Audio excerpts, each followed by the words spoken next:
hikmah tadi boleh kita bahagikan kepada dua bahagian. Bahagian yang pertama, Ibn Athaillah menerangkan, menegaskan, memberitahu kita semua supaya kita faham, untuk mengenal Allah, kaedah mengenal Allah itu ialah menggunakan dalil-dalil mengenal Allah.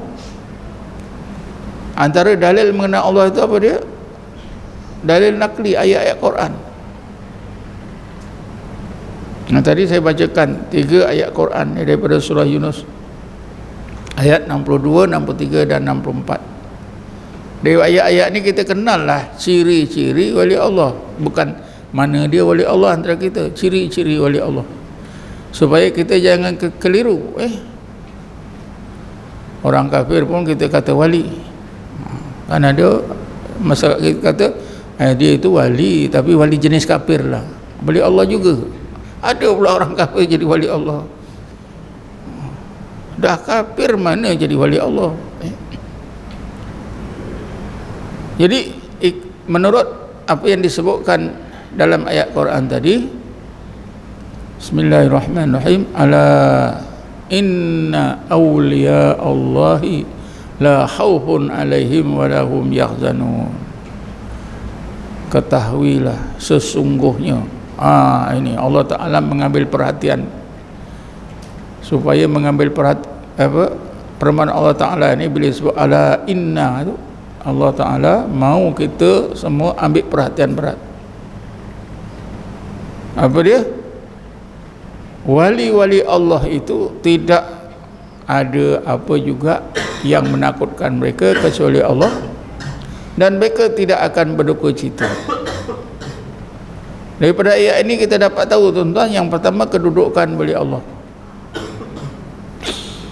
Kedudukan wali Allah itu sangat mulia di sisi Allah. Macam mana kita boleh tahu? Sebab kalimah aulia itu disandarkan, didekatkan dengan Allah, dengan kalimah Allah. Jadi ini menunjukkannya bahawa wali Allah itu didekatkan, bahawa wali Allah itu dikasihi oleh Allah. Sebagaimana nama Muhammad itu didekatkan dengan nama Allah, yang antara lain menunjukkan bahawa Nabi Muhammad adalah kekasih Allah. Maka wali-wali Allah juga kekasih Allah. Siapa mereka dikasihi? Pertama, sentiasa taat, melakukan yang diwajibkan, menjauhkan yang diharamkan, sentiasa menyakkan yang disunatkan sehingga Allah kasih. Selain daripada itu, bila Allah kasih, tentulah mereka mengikut syariat atau sunnah Rasulullah sallallahu alaihi wasallam. Kemudian kita tahu juga wali Allah inilah manusia yang sangat bahagia. La khaufun alaihim wa la hum yahzanun. Manusia yang tak pernah dilanda oleh stres, oleh tekanan, sangat bahagia. Tak ada apa juga menakutkan, buang kerja ke, perang ke, air air tak ada ke, atau apa saja, sangat bahagia. La khaufun alaihim, kurang duit ke, apa saja, tak ada rasa takut. Walahum yahzarun, maknanya bahagia. Khauf itu ialah hati, duka cita juga hati. Hati wali Allah ni tak ada takut, tak ada duka cita. Pasal apa? Hati mereka itu hati yang salim, qalbun salimun. Bismillahirrahmanirrahim. Yauma la yanfa'u malun wala banun illa man atallaha biqalbin salim. Hari kiamat itu ialah hari di mana apa juga harta, apa juga anak, keluarga tidak memberi apa-apa manfaat, illa man atallaha biqalbin salim, kecuali orang yang datang kepada Allah dengan hati yang salim.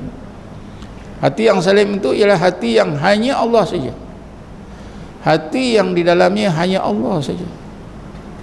Jadi kerana itulah hati para wali Allah ni hati yang salim. ada Allah saja, yang lain tak ada. Setengah ulama tasawuf dia gunakan hadis Nabi, ya. Ahli fiqh juga gunakan hadis Nabi ni, di mana Rasulullah bersabda, innallaha witrun yuhibbul witra. Sesungguhnya Allah itu ganjil, suka yang ganjil. Jadi ulama fiqh pun kata ganjil bertasbih 3 kali, ketika rukuk ambil wuduk basuh 3 kali, kerana Allah suka yang ganjil. Ulama tasawuf gunakan juga itu. Tapi selain daripada makna yang biasa digunakan oleh ulama fiqh, ulama tasawuf ada lagi satu rahsia. Apa dia? Kalau Allah suka yang ganjil, Allah juga suka hati yang ganjil, hati yang witrun. Hati yang ganjil ialah hati yang di dalamnya hanya ada Allah saja, tak ada yang lain daripada Allah. Jadi hati wali Allah ni ialah hatinya salim, hanya ada Allah, tak ada yang lain daripada Allah Subhanahu wa ta'ala. Sebab itulah wali Allah ni tak ada yang ditakuti kecuali Allah, tak ada dibimbangi kecuali Allah Subhanahu wa ta'ala. Bila hati itu hanya bimbang kepada Allah, takut kepada Allah, bahagia. Sebab kebimbangan, rasa takut hati wali Allah tadi kepada Allah akan diimbangi dengan apa? Rasa penuh harap, ya? Rasa takut tu khaufan, diimbangi dengan tam'ah. Wad'uhu, bismillahirrahmanirrahim, wad'u khaufan wa tama'ah. Orang mukmin tu hatinya mesti dalam 2 keadaan. Khaufan, takut benar-benar kepada kebesaran Allah. Wa tama'ah, bergantung benar-benar kepada rahmat Allah. Jadi rasa takut hati para wali ini dapat diimbangi dengan rasa tamak kepada rahmat Allah Subhanahu wa ta'ala. Jadi seimbang. Inilah makna wasat, ya, wasatiyah dalam ilmu tasawuf, ya. Kalau dalam fiqh, wasatiyah ni kesederhanaan, sederhana, yang selalu juga disalah artikan. Sederhana. Semayang ada 5 waktu, kalau buat semua 100% sederhana. Buat 3 je. Ada yang macam tu, jadi wali Allah tu hatinya memang hanya takut kepada Allah, bergantung harap semata-mata kepada Allah Subhanahu wa ta'ala. Kemudian Allah Subhanahu wa ta'ala terangkan, alladzina amanu wa kanu yattaqun. Wali-wali Allah itu sebenarnya orang-orang yang beriman. Orang kafir bukanlah, tak ada wali kafir, tak ada. Mereka itulah orang-orang yang beriman, tentunya iman yang sebaik-baik iman, dan mereka itu bertakwa, beriman, bertakwa. Sebab itulah boleh katakan semua ahli tasawuf mengartikan kalimah wali itu ialah orang yang sentiasa taat kepada Allah, atau orang yang Allah jadikan sentiasa taat kepada syariatnya, berdasarkan kepada tadi ayat tadi, alladzina amanu wa kanu yattaqun. Kemudian lahum busra fil hayati dunya fil akhirah.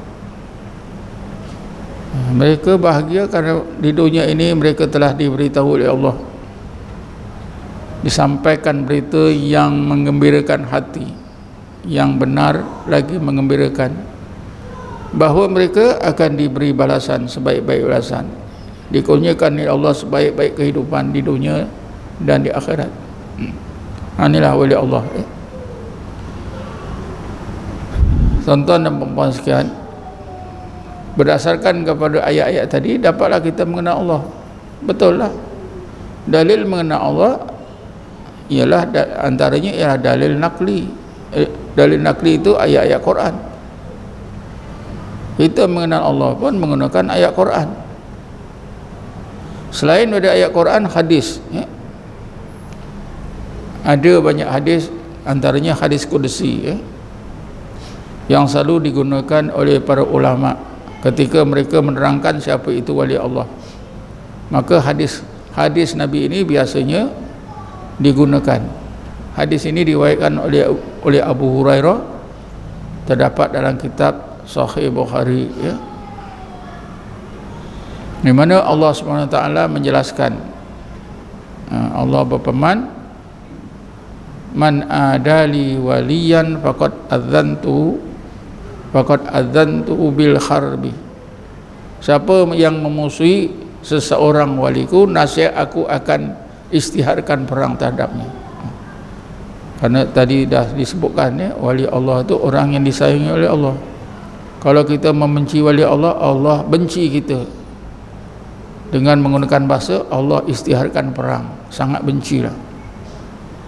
Itulah sebabnya tuan-tuan, kita tak tahu siapa wali Allah, ya.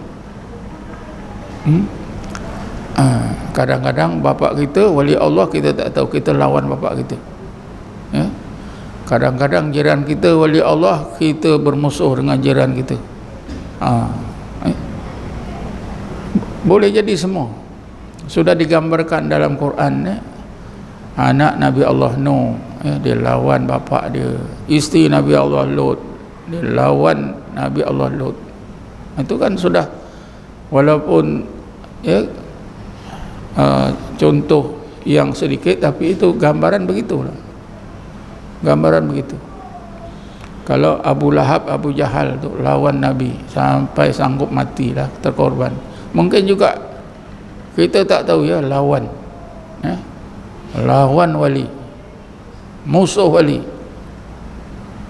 Diam-diam je kita jumpa pawang, biar mampus orang sebelah ni. Itu jumpa pawang, dah pawang bantu kita, sihirkan dia, sakit, tak lama pun meninggal, puas hati kita. Kita tak tahu jiran kita yang kita musuh itu adalah wali Allah. Dosanya sangat besar, kerana wali Allah disayangi oleh Allah Subhanahu wa taala.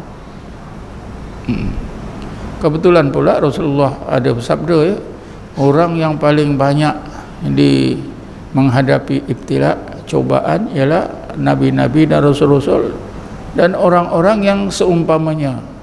Seumpama Nabi Rasul itu, ya, wali-wali Allah, orang-orang yang hampir kepada Allah. Nanti cobaan wali-wali Allah inilah hasad dengki, hasad dengki manusia. Kita boleh baca lah sejarah orang-orang sufi, mereka memang dapat fitnah daripada masyarakat, kadang-kadang daripada orang alim sendiri. Fitnah tak sudah-sudah, sehingga Allah Ta'ala bagi amaran dalam Quran, ya, buat fitnah, terutamanya fitnah terhadap wali Allah, ya, orang-orang yang hampir kepada Allah, orang yang disayangi oleh Allah. Bismillahirrahmanirrahim. Innal ladzina yaftanuna al-mu'minina wal mu'minat summa lam yatubu walahum adzabu jahannam walahum adzabun khariq. Sesungguhnya orang-orang yang memfitnah orang-orang mukmin lelaki atau perempuan dan mereka itu tidak bertobat, macam mana nak tobat? Sebab dia kata aku betul, dia salah. Walahum summa lam yatubu, kemudian mereka tak bertobat, walahum adzabu jahannam, bagi mereka itu azab neraka. Kita dah tahulah. Ada satu lagi, walahum adzabun khariq. Ada dua, tuan-tuan, selalunya satu saja, azab jahannam, tapi fitnah ni, tuan-tuan, azabnya ada dua. Walahum adzabu jahannam walahum adzabun khariq. Khariq ini terbakar. Setengah ulama kata terbakar rumah lah, terbakar diri lah, terbakar anak lah, terbakar harta lah, macam-macam. Ataupun siksaan-siksaan yang hebat ketika hidup di dunia